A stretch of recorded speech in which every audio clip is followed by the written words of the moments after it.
You upset MAGA so badly they filled your snowflake collector with salty tears the other day.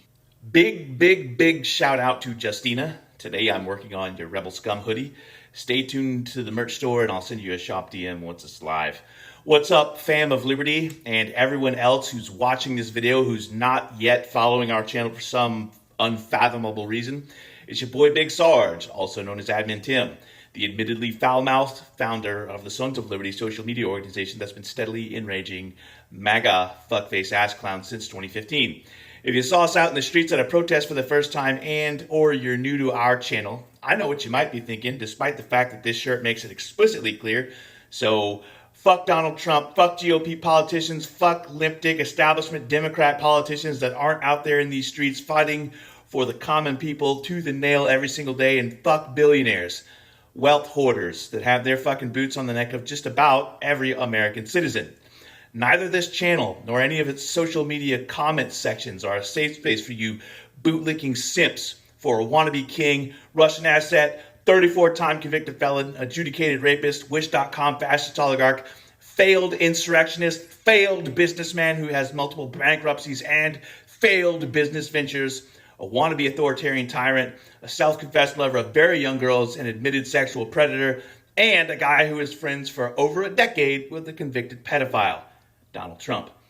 Now you know where I stand on things, so if you're still here and you're not frantically rage typing into the comments box like a triggered conservative snowflake who's like a fucking child with a noisy toy running around pressing the one button that gets attention, trans, then maybe consider following this channel after you watch this video and deciding whether or not you like the cut of my jib. First and foremost, don't forget that we've got Representative Ro Khanna on our live stream at a special time of tomorrow, Monday, 5:30 p.m. Same bad channel, just not same bad time. The day after that, Tuesday, 7 p.m. Eastern at our usual time, we've got Stephanie Steiner running for Congress in Iowa's 4th District.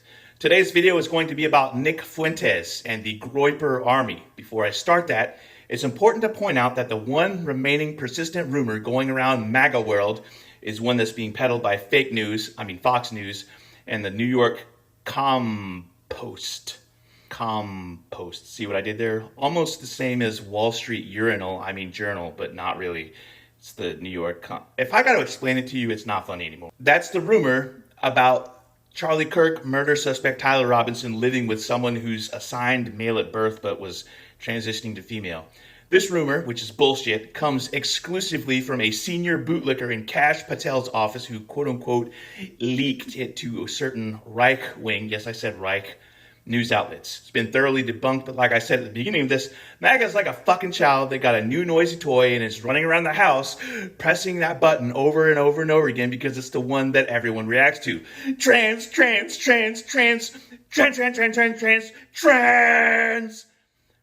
MAGA is the dumbest pack of idiotic shit-knuckles that has ever existed, and we live in a country that had something called the Know-Nothing Party. You remember that meme about the crying kid holding the guitar? Everything I don't like is woke. Well, welcome to MAGA 2.0. Oh, Lord, here he come. Everything I don't like is trans. Anyway, enough of y'all have asked me in social media comments and on Discord, so hopefully y'all are watching this video. I don't know though, it's a lot of people that watch the videos but don't bother with our other social media content, and a lot of people in the social media content comment sections that don't watch the videos. Personally, I find that kind of frustrating, but I get it. My eyes are up here, y'all. Stop beard gazing. Anyway, on the subject of Charlie Kirk, today I'm going to talk specifically about Groypers and Nick Fuentes and the Groyper Army prosecuting a quote-unquote war against Charlie Kirk.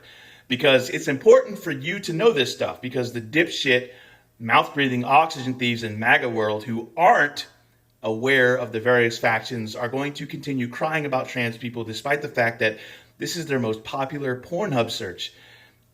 And that's not a joke or a zinger, it's a fact. You could Google it or check out news reports that have actually published the data. It's a real thing. Anyone remember the 2018 Unite the Right rally in Charlottesville, Virginia? The one with the white boys wearing polo shirts and carrying tiki torches, shouting, "Cheers will not replace us!" And ultimately resulting in some racist kid driving his Dodge Challenger into a crowd of protesters, injuring a number of people and killing a woman named Heather Heyer. Nick Fuentes was one of a handful of young, fresh-faced up-and-comers out of the Jared Taylor, Richard Spencer School of White Nationalism. Y'all remember Richard Spencer, the alt-right guy with the fancy alt-right haircut who shouted "Hail Trump" and was doing Sieg Heils, the guy who famously got punched in the face a few times on camera? Nick Fuentes was a conservative libertarian when he started doing political coverage in high school, and he was gradually radicalized by sites like 4chan and on boards like Talkus. Nick went to Boston University but dropped out after the Unite the Right rally. Since then, he's been a full-time content creator, streaming for hours every day. I did a handful of videos after Nick went viral for saying shit like "your body, my choice," indicating that he was okay with raping women. Nick got big in conservative circles whilst he was still living with his parents, and that gave him the kind of safety net that a lot of other full-time influencers and content creators don't have. Being kicked off of basically every platform and being walled off from every normal revenue stream wasn't a "this killed my business" situation for him. So it allowed him to have the ability to double down in a way that other conservatives in the media almost never do, by establishing a series of hard lines for what is true conservatism. Things like hating Jews, white nationalism, hating traditional Catholicism, and neo-fascism, literally, not figuratively. Nick cemented his place, built his following, and made his money by attacking other right-wing media figures like Charlie Kirk, and grew his base by absorbing Identity Europa. By positioning himself to the right of everybody and staging political harassment campaigns, he built a reputation as someone that the right-wing factions don't want to fuck with. He took Trump's playbook and used it on MAGA, carving himself a chunk of turf within MAGA and daring anyone to remove him. By building this gate-kept kingdom within a kingdom and using tried and true us versus them and us versus them mentality, his young audience of disaffected, angsty young men fell for it, and he needed that base to not follow Charlie Kirk, who was also building a support base among that same demographic. So he accused Kirk of not being radical enough, which was echoed by Trump's secret lover and muse, Laura Loomer, back in mid-July. Laura Loomer herself, notably, is about as far right as Nick Fuentes. Fuentes accused Kirk of being an establishment conservative, which he calls Conservative Inc. or Incorporated, and frequently sought to disrupt Kirk's operations by sending his Groyper army to Kirk events and asking baiting questions and to be disruptive. This is a direct quote from Nick Fuentes. "We are the right-wing flank of the Republican Party." Here's another one for you. "We have got to be on the right, dragging them," referring to moderate Republicans, "kicking and screaming into the future in a truly reactionary party." Here's another Nick Fuentes quote for you. "All I want is revenge against my enemies and a total Aryan victory." A few years back, Nick Fuentes advocated for a white uprising to bring Donald Trump back to power and take over as the ruler of the country and to abolish Congress. Sound familiar? And Nick has, as a fascist underdog, had a lot of help from all the right people and places. He launched his own streaming service in conjunction with Alex Jones's Band.video platform, Capital Bravo, Capital Victor, until eventually he found a home on Rumble a few years ago. And this kid broadcast for 90 minutes to 5 hours every single night for 8 years. He reportedly brings in at least $10,000 every time he streams. I guess he's got an expensive coke habit because he still lives with his parents, which is kind of sad and pathetic.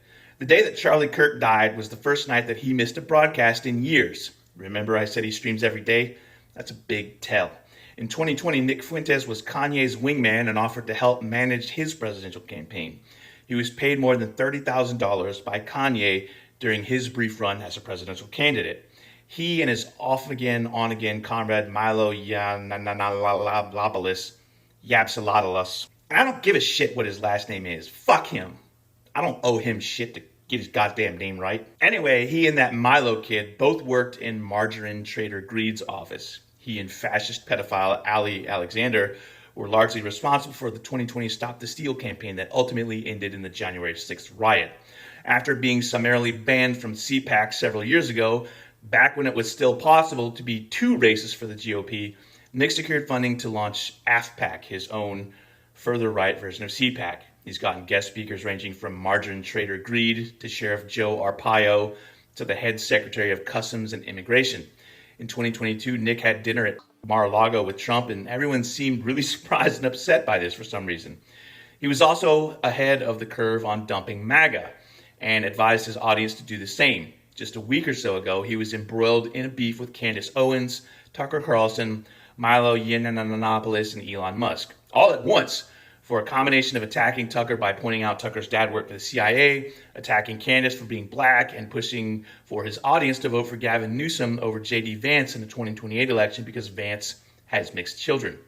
Nick's fans are fucking dedicated, aggressive, and everywhere. The Surrounded debate with Mehdi Hassan was crawling with them. Y'all remember that debate where Hassan said he wasn't going to argue with racists?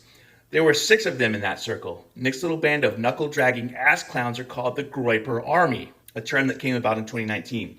The name itself, Groyper, comes from a variant of the internet meme Pepe the Frog, which the alt-right had appropriated. Groyper was a spin-off of Pepe, hitting the internet as early as about 10 years ago and becoming popular in about 2017. Groyper is most probably some random internet artist's shitty refrigerator art level depiction of Pepe, but nobody really knows for sure, except the guy who drew it. Right along with Pepe the Frog and its idiotic fanfiction cousin Groyper, there's also Kekistan, a fictional country that, like Groyper, originated on 4chan. The name is derived from the word kek, itself an offshoot variant of LOL, and stan, not the M&M guy, a common suffix for many Central Asian countries like Kazakhstan, Pakistan, Afghanistan, etc., etc., etc. Kekistan is an alt-right symbol, and it has its own flag, which is derived from Nazi war flags, with the red color being swapped for green, the Iron Cross replaced by 4chan's logo, and the swastika replaced by a sort of rubric for kek. This flag made it into public consciousness during the Unite the Right rally in Charlottesville, Virginia. When you see someone using the flag of Kekistan or Pepe or Groyper as a meme or a profile picture, it is almost certainly one of 2 things. Some fucking incel edgelord trying to get a rise out of you because he's a troll, or because they're a racist fucking bigot who's part of the Groyper Army and an America First follower of Nick Fuentes. And if it's the former, that person is almost certainly a closet racist anyway. Period. Nick mentioned on his show that he got live updates about Charlie being shot because multiple Groypers were there in the crowd. Because they've been showing up at Turning Point USA events to derail Q&As for 6 or 7 years now. Charlie Kirk was honestly only relevant to the Groypers by the end because Nick's Groyper war was that successful. He framed Kirk as a fake conservative due to his support for Israel. Nick's brand of conservatism espouses anti-Semitic hate for Jews, but it is pro-Zionism because they also hate Muslims, more so. I know that's a big shocker. And in the Israel-Palestine genocide, Jews are at least more white than Middle Eastern. Again, he plays an us versus them mentality, trying to establish himself as the central pillar of the far right, which a lot of fucking MAGA idiots don't even know exists. They think it's all just one giant monolithic entity, and it's not. And the guy who killed Charlie Kirk was a fan of Nick's, who agreed with him about Kirk's conservative Inc. status, so he killed him. Nick Fuentes is the ultimate end of the radicalization of right-wing politics. Are you seriously not anti-Semitic, homophobic, racist, and misogynist, bro?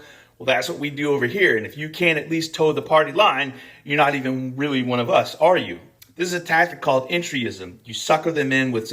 Y'all ever see the movie Higher Learning? You know how they slowly, subtly started manipulate Michael Rappaport's character, Remy, and eventually got him in. They hooked him in by preying on the fact that he was like an outcast, alone, being picked on.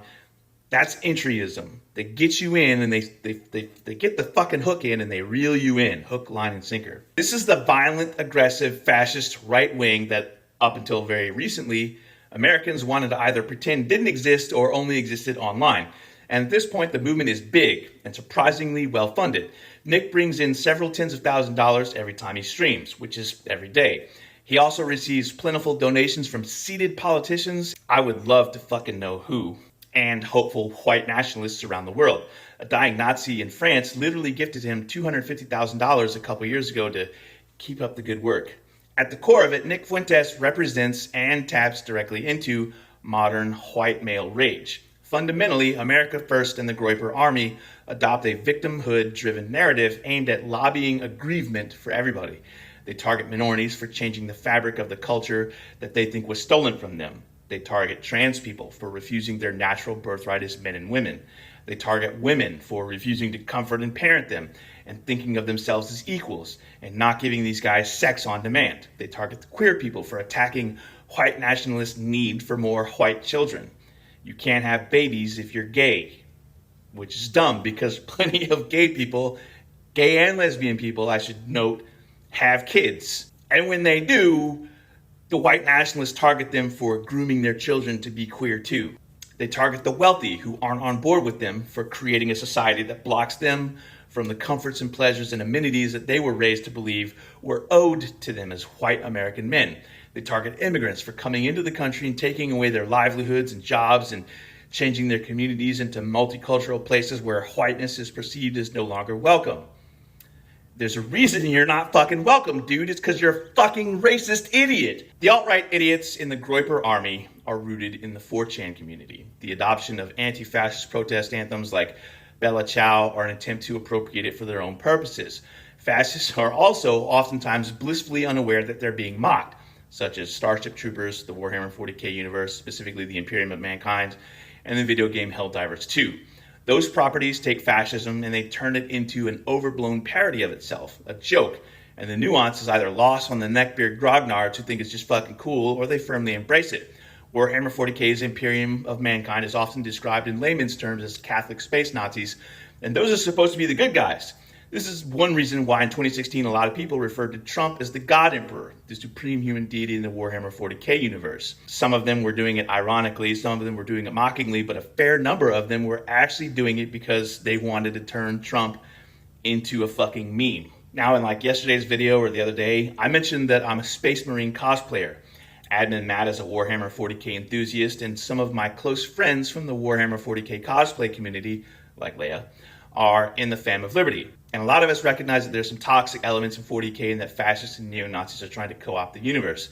There are even a couple of problematic Warhammer 40k authors who forgot that the Imperium was supposed to be a joke and take it a little too far. Or maybe they didn't forget. Maybe they're closet Groypers. I don't know. It wouldn't be the first time that a Groyper has tried to infiltrate a community and gain clout there. The Groyper army is not some toothless group of online trolls. Fuentes helped plan and foment the January 6th insurrection.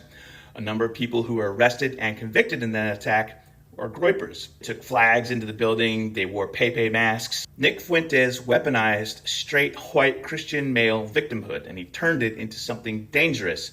And you see as much in how even people like Tucker Carlson will trot it out to hold on to relevancy. But beyond that, Nick was never rich or on TV or anointed by conservative media the way that Charlie Kirk was. And that jealousy provoked an internecine culture war. And now Charlie Kirk is dead because a Groyper took Nick Fuentes seriously enough and shot him. That man was radicalized, and the right-wing ass clowns trying to downplay this are either willfully complicit in diverting attention away from its own internal problems, or they're uneducated idiots who will spout whatever they're told. We've been hammering this angle since the morning after the shooting. It's starting to pick up traction elsewhere. Now you know what to say when you hear some idiot saying, well, the ammo had anti-fascist ideology. And to be clear, we still haven't seen any picture of the murder weapon or the ammunition that sparked all this. Ask yourself, why is that? And notice how everyone on the right wing has gone silent. You know who's the quietest of them all? The one fucking orange clown, Velveeta Voldemort, who embodied Nick Fuentes' aggrieved white guy culture. The pumpkin spiced Palpatine, the man with the tiny hands, the man who has his own social media network to use as both a diplomatic platform and also a bully pulpit. Notice how he very quickly shut the hell up and hasn't been hardcore pressing the anti-liberal agenda. If there were any truth to the idea that this guy was a leftist, there would be tons of people rounded up and tons of other people cheering it all on. Hell, probably out there with guns doing vigilante shit. That's how I know this whole leftist thing is horse shit. No pictures, no press releases, everything being debunked, no yammering from yam tits. That's going to be my time for today. Big Sarge out here. Make fascists afraid again. 2 claps and a Rick. Woo! And now it's time for the Throatpunch!